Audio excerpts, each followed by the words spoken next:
So there's a story about a gentleman and his two boys that were traveling one of those red-eye bus trips across the country.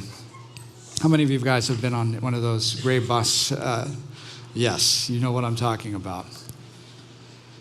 This particular journey, as it's getting later and later into the night, and the boys are running up and down the aisles, and they're making wads of paper and throwing them at people, and they're putting their fingerprints all over any window they can get to, and everybody's trying to sleep, as you would imagine. They're trying to rest as best they can considering the circumstances, and these kids are making it impossible. Hour after hour, they're now getting spitballs, and they're shooting them across the Greyhound bus, and they're looking, who's in charge of these kids? What is going on here? They've determined that it's this gentleman sitting in the back of the bus, just blank look on his face, staring out the window, and they're thinking all kinds of thoughts.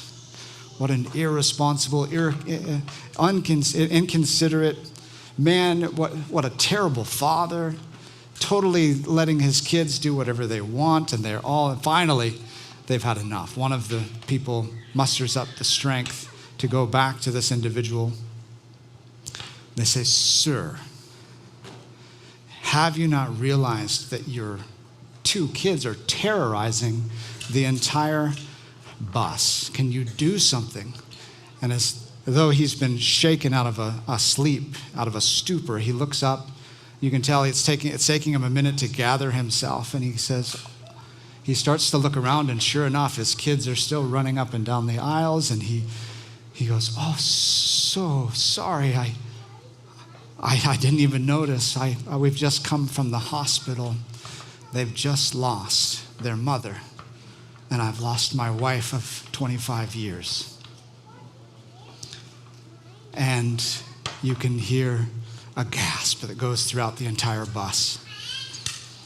And in an instant, in a moment, rather than judgments and rather than dirty glances, you can see looks of compassion and eyes filled with tears and thoughtful nods, compassionate nods. All of a sudden, nothing has changed, and yet everything has changed. Circumstances are still exactly the same, but something has taken place that psychologists call reframing.